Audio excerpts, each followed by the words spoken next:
Hey, and welcome to another episode of 60 Seconds to a Better Brand. Today, we're going to be talking about the infamous About Me page and why it's so important to include your audience in that story.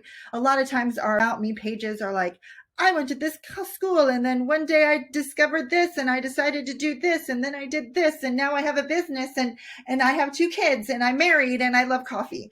And that is the most terrible About Me page. And well, yes, it is about you. The About page really should be about your audience and the audience's journey is the framework we call it. And so I'm going to talk a little bit about how to do that, how to get your About Me page to still be your story, but include your audience. So I am going to start my 1-minute timer. See how it goes. Already. 3, 2, 1. And go. All right, so that About Me page has to include your audience. It can still be written in the first person, and it doesn't have to read like a storybook tale.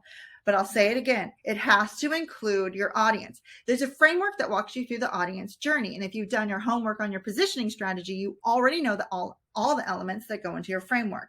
Let's use the analogy of a train track and a train car. The train track is your business and the train car is your brand. It's how your audience climbs on board and how they ride the train. All right. So your About Me story should not be read on the marquee boards of the train station.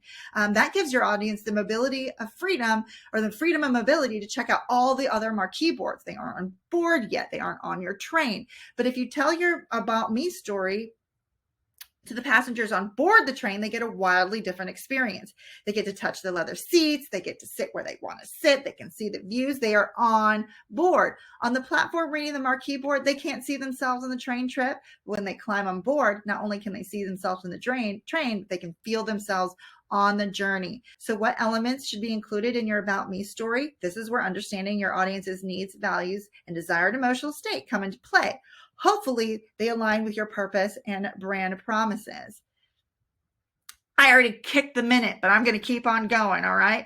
So you need to tell a story that matches that emotional state or that need or that pain point of your audience, okay? It's still your story. It really happened to you and it's really about you, but it's not just any random story that you decided to tell. It matches your audience so that they can relate, so that they can see themselves on your train car and feel the journey. And if your business purpose, if your brand values matches the audience's pain points, emotional state, all of that stuff, then coming up with these stories is going to be really, really easy. So that's how the storytelling framework comes into play.